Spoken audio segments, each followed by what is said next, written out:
Hello everyone, how are you all? Welcome to MK judiciary insights. आपके अपने YouTube channel पर आपका स्वागत है। From today onwards we are starting the quick revision series of the Bharatiya Nagarik Suraksha संहिता। भारतीय नागरिक सुरक्षा संहिता ने में आप देखेंगे तो जो हमारा सीआरपीसी था 1973 का, उस एक्ट को रिप्लेस कर दिया है अभी भारतीय नागरिक सुरक्षा संहिता ने। फ्रॉम 1 जुलाई 2024 अभी नया एक्ट लागू हो गया है। अभी दो तरह के हर्डल्स आ रहे हैं कि एक तो भी नए सेक्शंस को याद करना है, और पर्टिकुलरली जो कुछ अभी जैसे राजस्थान आरजेएस की वैकेंसी निकली है, वहां पे सिलेबस में आरजेएस ने जो है आरपीएससी ने दोनों सिलेबस को रखा है, पुराने भी और नए भी। तो स्टूडेंट्स को एक कंपैरेटिव वे में इसको पढ़ना पड़ेगा। और ये वीडियो सीरीज अगर आप एडवोकेट है, अधिवक्ता है, आप एक नॉर्मल सिटीजन है, तो भी आपके लिए बहुत जरूरी है कि आप जाने कि देश का लॉ क्या कहता है। So today it will is the part 1। इसको हम पार्ट बाय पार्ट डील करने वाले हैं। सो अगर अभी तक आपने चैनल को सब्सक्राइब नहीं किया है, सबसे पहले चैनल को सब्सक्राइब कर ले और शेयर भी करें। हम बहुत ही अच्छे तरीके से कोशिश करेंगे चीजों को कवर करने की। देखिए, सबसे पहले आपको समझना क्या जरूरी है कि जो आप हमारा इंडियन क्रिमिनल जस्टिस सिस्टम कैसे काम करता है, इसको समझने के बाद ही आपको, या आप सीआरपीसी कह ले या आप बीएनएसएस कह ले, 1973 और 2023, ये दोनों ही एक्ट तब समझ में आएगा जब आपको इंडियन क्रिमिनल जस्टिस सिस्टम का पता हो। कोई भी ऐसा एक्ट या कोई भी ऐसा ओमिशन जिसे हमारी आईपीसी, जिसको अभी चेंज कर दिया गया है बीएनएस में, भारतीय न्याय संहिता, ये डिक्लेयर कर देते हैं कि भाई ये एक्ट और ये ओमिशन क्या है। It comes under the category of offence and a particular punishment is provided for this. यानी कि आईपीसी और BNS is a substantive law which decide that this act और दिस एक्टिविटी और द ओमिशन। हमने जब BNS पढ़ा था तो आपने एक्ट और ओमिशन का डिफरेंस आप अच्छे से जानते होंगे। एक्ट जो आपने कार्य किया है, ओमिशन जो आपको करना था पर आपने नहीं किया, उसके लिए पनिशमेंट डिसाइड होगी। सपोज करो अभी मैं बात करूं तो भाई अभी थेफ्ट की बात कर लेते हैं। थेफ्ट इज अ क्या है? Theft is an offence as per BNS. इसके लिए पनिशमेंट अप टू 3 years। लेकिन कहीं पर भी हमारा सब्सटेंटिव लॉ ये नहीं बताता कि किस तरह से थेफ्ट की जो पनिशमेंट है वो कैसे मिलेगी, जो एक्यूज्ड है उसको कौन पकड़ के लाएगा, कैसे मशीनरी इसमें काम करेगी, ये सारी चीजें आपको बताता है आपका बीएनएसएस। इट इज बीएनएसएस और CrPC is a procedural law which bring the substantive law into the motion. अब इससे पहले कि हम आगे बढ़े, एक बार यहां पे एक पेज इंसर्ट कर लेते हैं जिससे कि आपको बेहतर तरीके से चीजें समझ में आ जाएंगी। हाँ, पहले मैं एक बेसिक कंपैरिजन आपको बता देता हूं। बीएनएसएस काम करते हैं इसको, पेन की विड्थ भी कम कर लेते हैं। यस, बीएनएसएस एंड यहां भी पेन ये चूज कर लेते हैं, विड्थ थोड़ी सी कम कर लेते हैं। सीआरपीसी ये आपका 1973 और ये आपका 2023। फर्स्ट मैं एक बेसिक डिफरेंस आपके साथ डिस्कस कर लेता हूं। उस बेसिक डिफरेंस के बाद आपको एक मोटे तौर पे आइडिया मिले। पहले हम सीआरपीसी की बात करते हैं। तो जब हमारे पास सीआरपीसी थी तो हमारे पास टोटल 484 सेक्शंस होते थे और जो चैप्टर्स थे वो 38 चैप्टर्स हुआ करते थे। यही था। उसके अंदर 2 स्केड्यूल्स थे। फर्स्ट स्केड्यूल्स में आपका बीएनएस वाले सेक्शंस के बारे में बता रखा, tribal bye whom, bailable, non bailable. और जो सेकंड स्केड्यूल था हमारा, उसके अंदर आपको टोटल 56 टाइप के फॉर्म्स दे रखे थे, जैसे कि डिफरेंट बेल बॉन्ड कैसे भरा जाएगा, ठीक है, अपीयरेंस ऑफ मेमोरेंडम कैसे होगा, तो सारे फॉर्म्स की यहाँ पे टाइप दे रखी थी। अब इनको चेंज कैसे किया गया, अब इसको हम बात करेंगे बीएनएसएस में। बीएनएसएस में क्या हुआ कि यही सेक्शन बढ़ के हो गए 531। कितने में? 531। चैप्टर्स रिमेन सेम, टोटल 38 ही है, बट अगर मैं सीआरपीसी की बात करूं तो यहाँ पे चैप्टर 7A भी होता था हमारा, यानी अगर एक्चुअल में देखा जाए तो 39 चैप्टर है, बट वो 7A एक पार्ट था। और मैं सेक्शंस की अगर हम बात करें तो 531 हो गए हैं, ये ऑलरेडी जो सेक्शंस यहाँ पे इंसर्ट किए गए थे अलग अलग सेक्शंस, तो वहां पे आप देखिए 195A था, ठीक है। बहुत सारे सेक्शंस बाद में क्रिमिनल अमेंडमेंट एक्ट से हुए ना ऐड, उनकी मैं बात कर रहा हूं। जो 528 सेक्शन तो ग्रॉस बन जाते थे वहां पर भी। अब इतना किया गया है कि सब्सटेंस चेंज नहीं हुआ है, उन्हीं सेक्शंस को थोड़ा सा टेक्नोलॉजी को एक्सेप्ट करते हुए बना दिया गया है। अब चेंजेस क्या क्या है मैं बता देता हूं आपको। जो न्यू ऐड हुए हैं प्लस जो नए सेक्शंस ऐड किए गए सीआरपीसी के कंपैरिजन में, टोटल 9 सेक्शंस यहां पे ऐड हुए हैं। बहुत डीप में जाने की जरूरत नहीं, अगर आप ऐसे जाएंगे तो 39 सब सेक्शंस भी ऐड हुए अलग अलग में, बट हम इस पे मत, आप सिर्फ इतना याद रखिए टोटल 9 डिफरेंट सेक्शंस ऐड किए गए हैं, ठीक है। और डिलीट कितने किए गए, टोटल 14 ओल्ड सेक्शंस को क्या कर दिया गया है, डिलीट कर दिया गया है यहां से, ठीक है, डिलीट हो गया। और सबसे इंपॉर्टेंट चीज क्या है कि what is the object of bringing the BNSS. Object ये है बीएनएसएस को लाने का कि भाई जो हमारे लिए स्पीडी ट्रायल होता है, और ये प्रोसेस ऐसा नहीं है। देखिए सबसे पहले मैं एक बात आपसे कह दूं कि you are a law student और अ लॉ प्रैक्टिशनर और an advocate, maybe in some legal profession जहां से आप जुड़े हुए हैं लीगल प्रोफेशन से। ऐसा नहीं है कि आज बीजेपी गवर्नमेंट आई और उसने तुरंत एकदम से इन चीजों को चेंज कर दिया और एक रात में डिसीजन हुआ, नरेंद्र मोदी जी ने बोला कि कल नए लॉ लेकर आते हैं और नोटबंदी की तरह रात में घोषणा होगी। ऐसे नहीं होता है, ऐसे बिल्कुल नहीं होता है। आप देखेंगे तो मालिवट कमेटी आई थी, मेनन कमेटी आई थी, ठीक है, बहुत सारी कमेटीज आई। अब लॉ कमीशन की रिपोर्ट्स आप 2005, 2010, 2006, 2013 में जो रिपोर्ट्स आई, इन सारे रिपोर्ट्स को अगर आप देखेंगे तो हर बार ये डिमांड की गई है लॉ कमीशन रिपोर्ट्स में कि चेंजेस होने चाहिए। स्टैंडिंग कमेटी ने डिफरेंट डिफरेंट स्टेट्स को, डिफरेंट जो आपके हाई कोर्ट्स है, सुप्रीम कोर्ट को, जो आपकी एनएलयूज है, नेशनल लॉ यूनिवर्सिटीज है, उनको और डिफरेंट डिफरेंट इंस्टीट्यूशंस को भेजा गया कि सजेशंस बताइए क्या क्या चेंज हो सकते हैं। तो the most important aspect behind this to bring the speedy trial, क्योंकि सुप्रीम कोर्ट कह चुका है कि speedy trial is a fundamental right under article 21। दूसरा यहां पे क्या है कि भैया जो न्यू टेक्नोलॉजी है, टेक्नोलॉजी को भी यहां पे इंसर्ट करना था। Audio video conferences, audio video witnessing कैसे लेंगे हम, ये सब चीजें हो रही थी, बट कहीं पे इसके लिए वो नहीं था, तो इनको भी इंक्लूड किया गया। एंड द मोस्ट इंपॉर्टेंट जिसे मैं मानता हूं वो, हालांकि it is a part of speedy trial itself, timeline नहीं थी। टाइमलाइन नहीं थी, टोटल 35 सेक्शंस में टाइमलाइन डाली गई है। जैसे कि भाई आपको प्रिलिमिनरी इंक्वायरी है, वो आपको 14 डेज के अंदर कंप्लीट करनी है, ठीक है। 30 to 45 डेज जैसे आपका आर्गुमेंट कंप्लीट हो जाएगा उसके अंदर आपको जजमेंट देना है। तो ये टाइमलाइंस आ गई। दूसरा क्या है कि भाई एफआईआर के लिए जीरो एफआईआर, हम बार बार सुनते थे जीरो एफआईआर, बहुत डिस्प्यूटेड था, जीरो एफआईआर को इंक्लूड किया गया। तो ये तो था रीजन, आपको मोटे तौर पे समझ में आ गया कि why we bring the BNSS. इसके दो कारण हैं। पहला तो जो कहते हैं कि हम कॉलोनियल इफेक्ट को हटाया है हमने, जो ब्रिटिशर्स का कॉलोनियल इफेक्ट है, ये भी बहुत जरूरी था, गलत नहीं है ये चीज।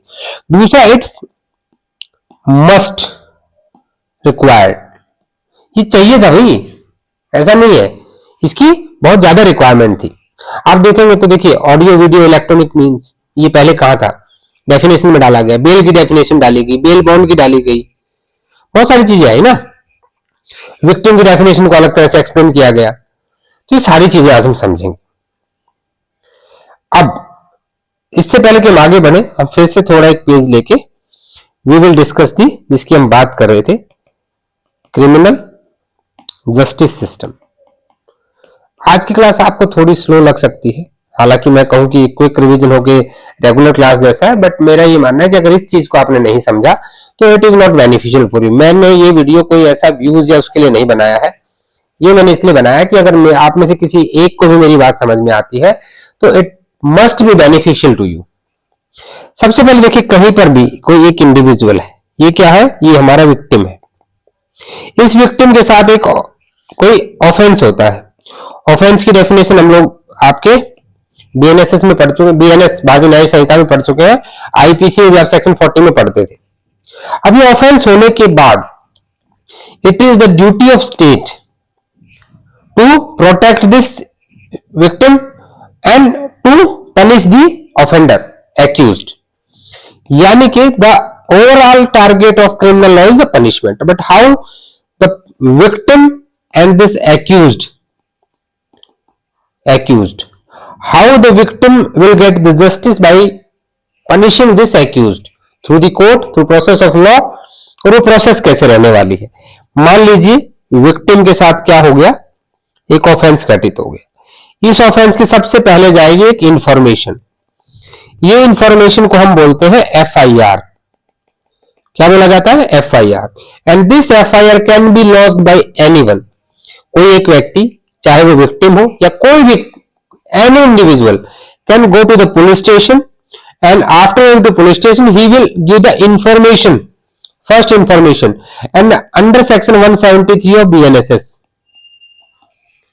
173 ऑफ बीएनएसएस जो आपका 154 होता था सीआरपीसी में, यहां पे जब इंफॉर्मेशन देगा तो पुलिस वाला इसकी एफआईआर को लिखेगा। अब कोई एफआईआर कैसे देगा? Either he will give in written or he will orally he will tell. तो पुलिस वाला इसको रिड्यूस करेगा, एक कॉपी इंफॉर्मेंट को देगा। विक्टिम में वर्ड हुआ, इंफॉर्मेंट वर्ड यूज हुआ है। अब जैसे ही एफआईआर रजिस्टर हो जाती है, एफआईआर को एक नंबर मिलता है, सपोज कीजिए इट्स जस्ट एक कोई नंबर मिलेगा, वहां पे फिर 2025 ईयर वाइज एक नंबर मिलता है और एफआईआर रजिस्टर, एफआईआर आपकी लॉन्च हो जाती है। एफआईआर लॉन्च होने के साथ ही उस केस के लिए एक आईओ अपॉइंट होता है, इन्वेस्टिगेटिंग ऑफिसर। और देखिए विद एफआईआर के साथ क्या क्या हो रहा है, इसके अलावा यहीं पे एक रिपोर्ट जाएगी मैजिस्ट्रेट के पास कि भाई हमारे पास ये एफआईआर है, ये ऑफेंस हुआ है हमारे जुरिडिक्शन में। किस मैजिस्ट्रेट के? जुडिशियल मैजिस्ट्रेट के पास, जो वहां पे जिसका जुरिडिक्शन है, जिस मैजिस्ट्रेट के अंदर में पुलिस स्टेशन आता है। इसके अलावा साथ ही साथ उनका जो सुपीरियर अफसर ऑफ पुलिस है, दैट मे बी डीएसपी और that may be SP depending upon the state government rules, एक इंफॉर्मेशन उसके पास जाएगी। और जब यहां पे जब एफआईआर करने बंदा आया तो there will be entry in the रोज नामचा डेली डायरी, जनरल डायरी, उसमें एंट्री होगी, ठीक है। और जब ये जो इंफॉर्मेशन बताता है उसको तहरीर कहा जाता है। ये हम रेगुलर क्लासेस में कवर करेंगे कैसे तहरीर कहते हैं, किस तरह से लिखी जाती है। And FIR is always signed, ink sign होता है उसपे। अब यहां पे आईयू जैसे अपॉइंट होगा, IO will go to the place of incident, place of incident पे जाएगा। कोई अगर वहां पे भी एक्यूज उसको लग रहा है प्राइमा फेसाई कि भाई यहाँ पे सच में एक ऑफेंस हुआ है, he will arrest the accused and the investigation process starts. Here the investigation process start, ये होगी आपकी इन्वेस्टिगेशन। और जैसे इन्वेस्टिगेशन कंप्लीट होगी, he will submit it to the court, जिसे हम चालान कहते हैं हिंदी में। क्या कहते हैं? चालान कहते हैं। चालान सबमिट हो गया। अभी आप सेक्शन पे मत जाओ, ठीक है। आप जो कमेंट में सेक्शन पूछो अभी सेक्शन में मत जाओ, बिकॉज आप एक बार प्रोसेस को समझो। चालान जैसे ही आएगा, court will do a preliminary inquiry. अगर चाहेगा तो क्या कराएगा, यहाँ पे एक इंक्वायरी करा सकता है। इंक्वायरी कौन करा सकता है? Inquiry is always done by the magistrate, judicial magistrate ही इंक्वायरी कर सकता है। Investigation is always done by the police officer. अब इंक्वायरी के बाद क्या होगा, जब उसे लगता है कि प्राइमा फेसाई केस बन गया, तो यहां से फिर he will take the cognizance. Cognizance means the court start the process of the trial. अब ट्रायल में भी इशू प्रोसेस होगा, समन्स जाएंगे, वारंट्स इशू होंगे, उसके बाद प्रोसिक्यूशन एविडेंस होगा, फिर आपका जो बीच वाला पोर्शन, देखिए क्या क्या होता है ट्रायल की। अगर मैं बात करूं तो ट्रायल जैसे ही कॉग्निजेंस ले लिया, यहां से यहां तक आपके प्रोसिक्यूशन एविडेंस होंगे। प्रोसिक्यूशन एविडेंस मींस आपका विक्टिम की तरफ से, फिर बीच में एक स्टेप मिलेगा आपको यहां, जहां एक्यूज्ड को कोर्ट के साथ इंटरेक्ट करने का मौका मिलेगा, ठीक है। Examination of the accused. और भाई ये आप पढ़ोगे 351 में और बीएनएसएस, ठीक है। हम 313 ऑफ सीआरपीसी में पढ़ते थे। बाकी अभी आप सेक्शन से मत जाओ यार, अभी सेक्शन में कंफ्यूज हो जाओगे। उसके बाद होगा defence witness, defence evidence, sorry defence evidence.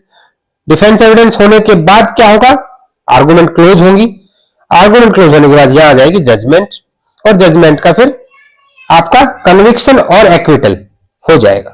अब उसके बाद भाई अपील आ गई, अपील के बाद फिर वही सेम चीज रहेगी, इधर एक्विटल और दी कन्विक्शन, और फिर एग्जीक्यूशन ऑफ दी कन्विक्शन हो जाएगा, जजमेंट का एग्जीक्यूशन हो जाएगा। ये पूरी की पूरी प्रोसेस आपने देखी कि किस तरह से एक ऑफेंस होने से लेकर के एक विक्टिम के कन्विक्शन या फिर एक्विटल की कहानी है। इसे टोटल कितने पोर्शन में डिवाइड किया हमने? पहले पोर्शन हमने कहा कि भैया सबसे पहले होंगी इन्वेस्टिगेशंस। दूसरे पोर्शन में हमने कहा कि भाई कोर्ट अगर चाहे, ये कोर्ट का डिस्क्रिशनरी है, इंक्वायरी एंड देन ट्रायल, और फिर पोस्ट ट्रायल भी होता है। एक ये आपकी प्री ट्रायल प्रोसीजर है, ये आपका पोस्ट ट्रायल और बीच में ट्रायल, समझ गए आप? ये आपका and product of the justice. तो यहां तक किस किस को समझ में आ गया? समझ गए चीजों को आप? अब हम स्टार्ट करने जा रहे हैं भारतीय नागरिक सुरक्षा संहिता, जिसने सीआरपीसी को रिप्लेस कर दिया है। सीआरपीसी पे आप जाएंगे तो जो एक्ट नंबर था, एक एक्ट नंबर होता है कि साल में वो कौन से इस पे पास हुआ था, तो ये 2 of 1974 था। ये आपका एक्ट नंबर है 46 of 2023। इसको मैंने याद करने तरीका आपको पहले भी बता दिया है। सबसे पहले आई बीएनएस, जो एक्ट नंबर 4523 है। फिर आई बीएनएसएस, ये 46 हो गया। फिर आपका भारतीय साक्ष्य अधिनियम बीएसए, ये 47 हो गया। डेट सबकी कॉमन है, इनकी डेट्स में कोई डिफरेंस नहीं है।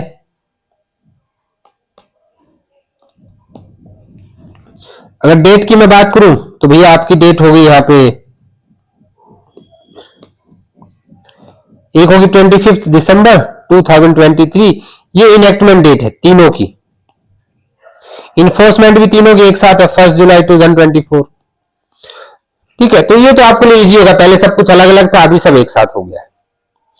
अब जब हम बीएनएसएस की बात करें तो टोटल यहां पे कितने सेक्शंस हैं और कितने चैप्टर्स हैं? 38 चैप्टर्स हैं। अभी अभी हमने डिक्लेयर किया कितने चैप्टर है? 38, और सेक्शंस कितने? 531।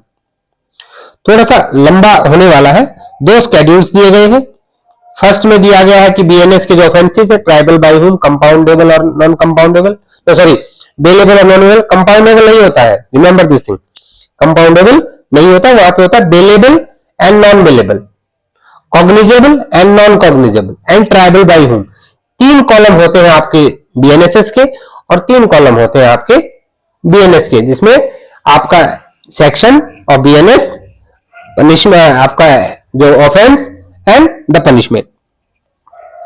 और दूसरे स्केड्यूल में दिया गया है आपका टोटल 56 फॉर्म्स दिए गए हैं, जहां पे आपको बताया गया कि कौन सा फॉर्म किस तरह से भरा जाना है। तो यहां तक कोई दिक्कत? क्लियर? चलिए इसको थोड़ा इरेज करते हैं और इसको पढ़ना शुरू करते हैं। सो अभी now we are starting this Bharatiya Nagarik Suraksha Samhita. Act number आपको पता लगेगा, अपने एक्ट पे लिख लीजिए 46 of 2023। अब यहां पे देखिए जो चैप्टर 1 है ये प्रिलिमिनरी है, शॉर्ट टाइटल एक्सटेंड्स। डेफिनेशंस वाला जो चैप्टर है ये सेक्शन 2 है, और यहां पे कुछ अलग डेफिनेशंस ऐड की गई है। सीआरपीसी जो 1973 थी, इसने रिपील किया था सीआरपीसी 1898 को, और अब इसको रिप्लेस कर दिया बीएनएसएस ने। तो यहाँ पे कुछ डेफिनेशंस अलग ऐड हुई है, उनको हम सेक्शन में पढ़ेंगे। ऑडियो वीडियो इलेक्ट्रॉनिक मीन्स से अपना ऐड हुआ है, इलेक्ट्रॉनिक कम्युनिकेशन ऐड हुआ है, बेल बॉन्ड, बॉन्ड, बेल, ये सारी चीजें यहाँ पे ऐड हुई है। Construction of references, trial offence under Bharatiya Nyaya Sanhita and other laws and saving clause, ये आपका चैप्टर 1 है। अब सीधे हम चैप्टर 1 पे चलेंगे पहले और एक साथ पढ़ेंगे। चलिए आगे हम अभी यहां पे Bharatiya Nagarik Suraksha Sanhita 2023, act number, date of enactment and enforcement, यहीं पे लिख लीजिएगा 1 जुलाई 2024। क्लियर? प्रीएम्बल, प्रीएम्बल क्या कहती है?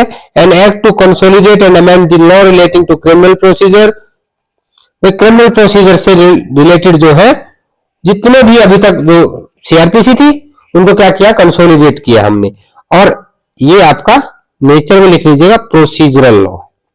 कैसा लॉ है? Procedural law. Chapter 1 preliminary from section 1 से लेकर के सेक्शन 5 तक यहाँ पे डील करता है। ठीक है, नेक्स्ट चलते हैं। सबसे पहले short title and extent. This act, पहले नामकरण कर दीजिए, इसको भारतीय नागरिक सुरक्षा संहिता कहा जाता है, पहले क्रिमिनल प्रोसीजर कोड कहा जाता था। The provision of this Samhita other than those chapter 9, 11 and 12 shall not apply to the state of Nagaland and tribal area। यानी कि चैप्टर 9, चैप्टर 11 एंड चैप्टर 12 ये यहां पे आपके लागू होंगे। कहां पे लागू नहीं होंगे? ये योर स्टेट ऑफ नागालैंड पे। ठीक है, और ट्राइबल एरिया, ट्राइबल एरिया का मतलब है कि जो 21 जनवरी 1972 को हमारे भारतीय संविधान के 6 शेड्यूल में, टोटल 12 शेड्यूल है भारतीय संविधान में, वहां डाल दिया गया, उसको हम मानेंगे।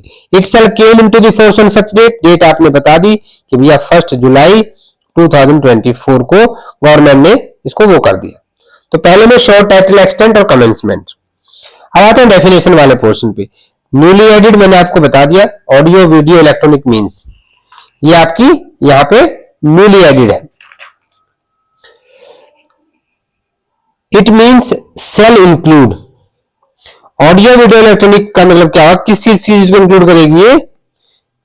Use of any communication device for the purpose of video conferencing, recording of process of identification, search and seizure of the evidence.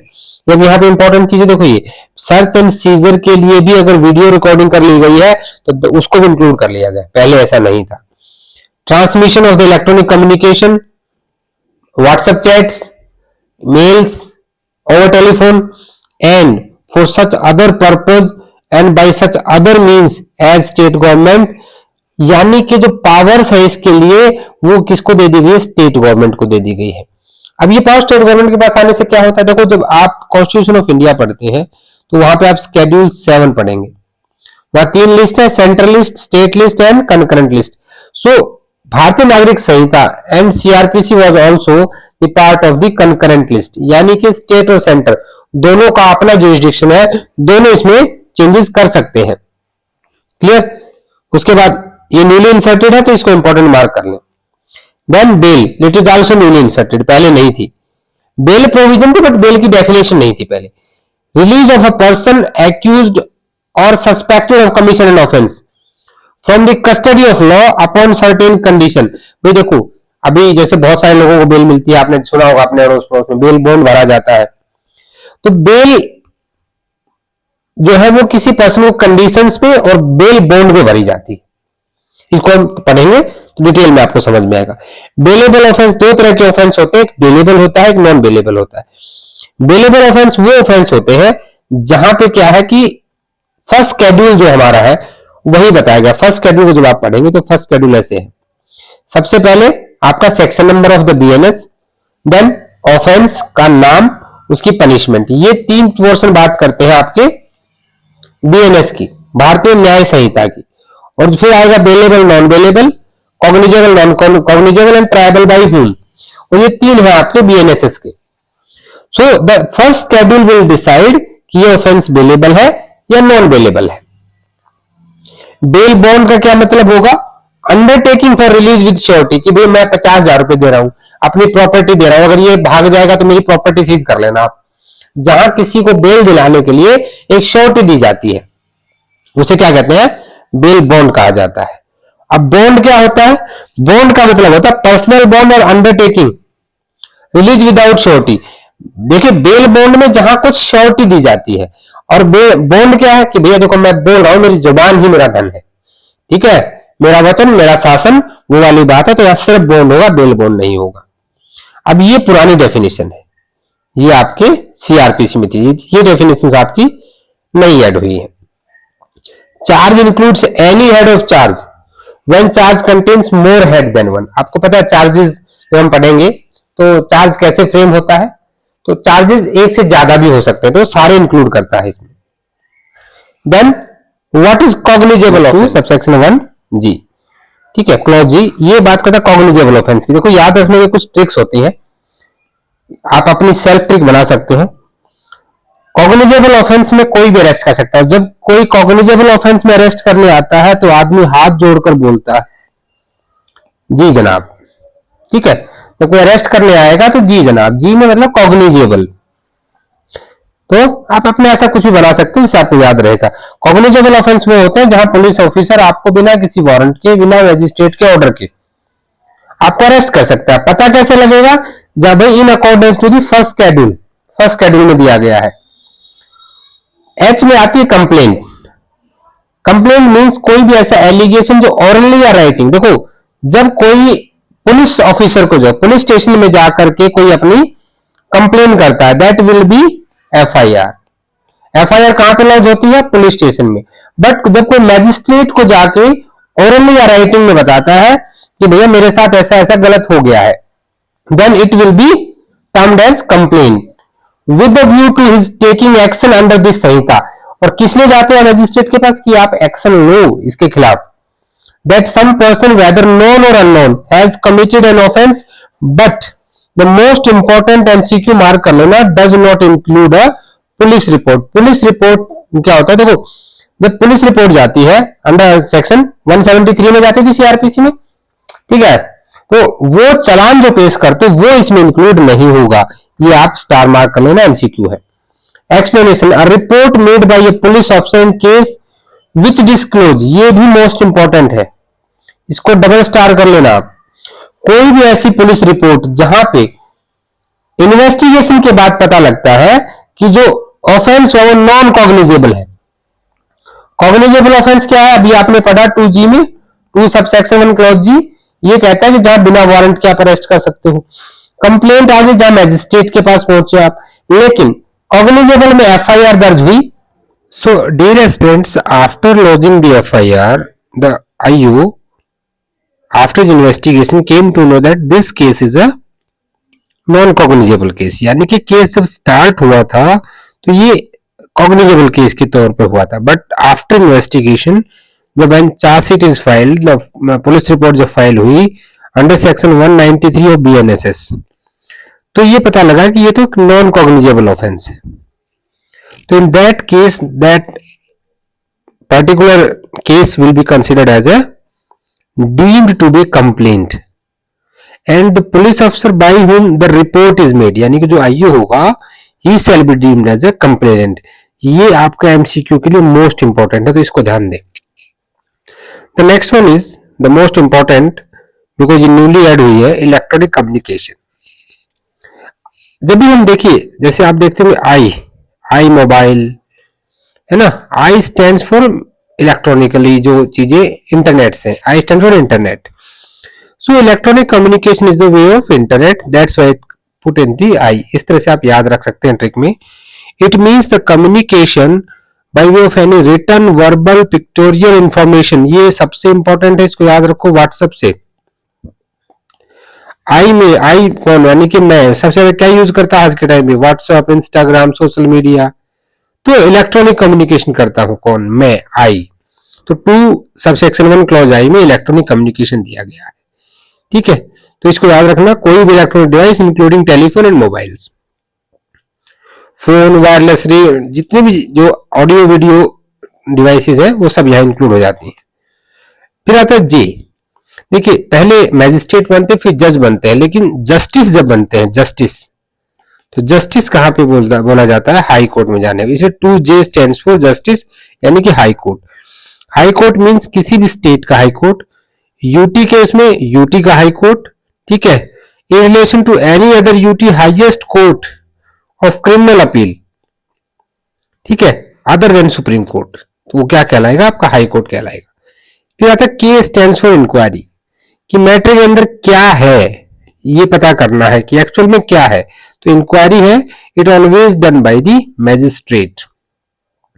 And next is the investigation, 2L, ठीक है। L stands for lower category, magistrate से lower कौन आते हैं, police वाले आते हैं। तो पुलिस इंक्लूड्स, यानी कि investigation is done by police, inquiry is done by magistrate, all the proceeding under this Sanhita for collection of evidence conducted by the police officer or by any person other than a magistrate, इसको highlight कर लें, who is authorized by the magistrate in this behalf. यानी कि investigation कौन कर सकता है, एक पुलिस अधिकारी कर सकता है या कोई भी person who is authorized bye magistrate but other than magistrate. ये एमसीक्यू में याद रखें। तो अभी यहां पे एक एक्सप्लेनेशन ऐड की गई, नई एक्सप्लेनेशन है, where any of the provision of special act are inconsistent with the provision of this Samhita, provision of special act shall prevail। ये हम देखिए यहाँ पे ऐड भी कर दिया गया है फॉर इन्वेस्टिगेशन पर्पज में। जैसे आप देखिए स्पेशल लॉ में क्या है, एनडीपीएस, पोक्सो, यहाँ अलग से प्रोसीजर्स है इन्वेस्टिगेशन की, तो दोज प्रोसीजर विल प्रीवेल। और हम सेक्शन 5 में पहले ही पढ़ चुके हैं सेविंग क्लॉज में कि स्पेशल लॉ और लोकल लॉ विल प्रीवेल। ठीक है, यहां तक क्लियर हो गया। So dear friends, the next one is the judicial proceeding 2M। ये कहां पे दिया गया है, 2M में दिया गया जुडिशियल प्रोसीडिंग्स। जब आप इंडियन एविडेंस एक्ट पढ़ते हैं, यानी कि अभी भारतीय साक्ष्य अधिनियम, जिसका क्विक रिवीजन हमने अभी खत्म किया, टोटल 4 पार्ट्स में, इसका वीडियोस के लिंक आपको डिस्क्रिप्शन में मिल जाएंगे, इनको जरूर देखें अगर आप बीएससी पढ़ना चाह रहे हैं तो जब हमने बीएससी पढ़ा तो हमने पढ़ा कि जो applicability of the evidence law है that is on the judicial proceedings. तो जुडिशियल प्रोसीडिंग जो वर्ड आप वहां पे पढ़ते हो डिफाइन कहां पे, 2M। So section 2 sub section 1 clause M, M stands for matter decide होते हैं, जहां मैटर डिसाइड होते हैं इसका मतलब जुडिशियल प्रोसीडिंग चल रही है वहां। ये ट्रिक है, इट्स अ ट्रिक। ठीक है भैया, जहां मैटर डिसाइड होते हैं वहां जुडिशियल प्रोसीडिंग होती है। तो 2M में it include any proceeding in the course in which evidence is or may be legally taken on oath, जहां पे ओथ पे लिया जा सकता हो, ये ऐसे एविडेंस ओथ पे जहां लिया जा सकता है। N stands for local jurisdiction. Local jurisdiction means किसी का भी जो लोकल एरिया है ये उसकी बात करता है। ओ नॉन कॉग्निजेबल, देखिए नॉन कॉग्निजेबल में आपको 2 सबसेक्शन 1 एंड क्लॉज ओ में डिफाइन किया गया है। नॉन और कॉग्निजेबल कहां पे डिफाइन था बताइए, जो कॉग्निजेबल था वो हमने बात की थी कि हम किसी को क्या कहते हैं, 21G में। ठीक है, और O में क्या है, यू आर आपका नॉन कॉग्निजेबल ऑफेंस। इसकी कोई ट्रिक आप बना सकते हो। P stands for notification, Q offence. Offence का यहाँ पे ये जो है एग्जॉस्टिव डेफिनेशन नहीं है। ठीक है, ऑफेंस की जो डेफिनेशन है एग्जॉस्टिव नहीं, ये आपका होमवर्क है कि मैंने आपको जो बीएनएस कराई थी तो मैंने आपको बताया था कि भारतीय न्याय संहिता में और जनरल क्लॉजेज एक्ट 1897 ये कहां पे ऑफेंस डिफाइन है, उसको अपने ब्रैकेट में आप लिख लीजिएगा। Officer in charge of police station, यानी जिसको देसी अपनी लोकल लैंग्वेज में एसएचओ बोलते हैं, कोई भी officer in charge of police station, ठीक है, जो स्टेशन का वो होता है। S stands for place police report, this is most important. अब ये 193 है और सीआरपीसी में ये 173 में होता था, चालान जो पेश किया जाता है वो पुलिस रिपोर्ट है। पुलिस स्टेशन, ठीक है, you are under arrest, you are under arrest, ये कौन बोल सकता है, पुलिस स्टेशन वाले बोल सकते हैं, तो इसलिए पुलिस स्टेशन हो गया है। ठीक है, उसके बाद आइए पब्लिक प्रोसिक्यूटर वी। देखिए हर केस में विक्ट्री किसको मिलती है, पब्लिक प्रोसिक्यूटर को मिलती है, जो सेक्शन 18 में दिया गया है। Sub division W, X summon cases, जो एक्स है वो समन केस है। Y stands for victim, Z में वारंट केस। समन केस वो होते हैं जो वारंट केस नहीं है, और वारंट केस कौन से होते हैं, जहां पे 2 साल से ज्यादा की सजा का प्रावधान है। तो इस तरह से आपने देखा कि 2 सब सेक्शन 1 में सेक्शन ए क्लॉज ए से लेकर के जेड तक आपकी डेफिनेशंस दी गई। इनको आप 1-2 बार रिपीट करें तो आपको याद हो जाएगी। सब सेक्शन 2 ये कह रहा है कि जो यहाँ पे डिफाइन नहीं है उसके लिए आप जो आपका आईटी एक्ट है, इंफॉर्मेशन टेक्नोलॉजी एक्ट, भारतीय न्याय संहिता है, अगर वहां पे डिफाइन है तो वो सेम मीनिंग होगा। और हम जितनी डेफिनेशन कवर करते हैं हम पहले बहुत बार बात कर चुके हैं, मान लो यहां भी डिफाइन नहीं है, आईटी एक्ट में, बीएनएस में भी नहीं है, तो फिर कहां पे डिफाइन होगा, जनरल क्लॉजेज एक्ट 1897। अब सेक्शन 3 आता है कंस्ट्रक्शन ऑफ रेफरेंसेस। अब कंस्ट्रक्शन ऑफ रेफरेंसेस में ये है कि किसका मतलब कैसे होता है, यानी कि इक्विवेलेंसी की बात करता है। अनलेस देखो किसी चीज का क्या मीनिंग समझा जाएगा। सेक्शन 3 को बहुत सिंपल भाषा में समझिए आप। सेक्शन 3 ये कहता है कि किसी वर्ड का मीनिंग क्या समझा जाएगा। कहीं पे अगर सिर्फ मैजिस्ट्रेट लिखा गया है without any qualifying words, only magistrate word है, तो इसका मतलब है कि वो जुडिशियल मैजिस्ट्रेट की बात कर रहा है, एग्जीक्यूटिव मैजिस्ट्रेट की बात नहीं कर रहा है। देखिए रीजन बिहाइंड सीआरपीसी 1973, जो सीआरपीसी 1973 आई थी वो आई थी एग्जीक्यूटिव और जुडिशियल दोनों के बीच के डिफरेंस को हटाने के लिए और जुडिशरी को एम्पावर करने के लिए। तो यहाँ पे जहां सिर्फ मैजिस्ट्रेट लिखा है वो होगा magistrate of first class, magistrate of second class, ठीक है, वो एरिया के हिसाब से।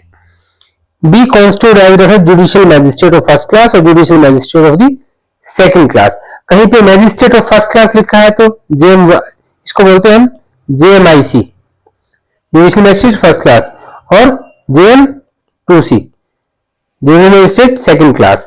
अगर सिर्फ इतना लिखा है तो उसका मतलब ये होगा, ये इतनी सी बात कह रहा है, ठीक है, बहुत इंपॉर्टेंट है, एक बार इसको देख लीजिएगा। ट्रायल फॉर ऑफेंस, अब सेक्शन 4 वो सेक्शन है विच इन्वोक की भैया जो बीएनएस या फिर आपकी जो आईपीसी थी वो आपकी बीएनएसएस यानी कि पुराने सीआरपीसी से गवर्न होगी। ये बात कहां लिखी गई है, सेक्शन 4 में लिखी गई है।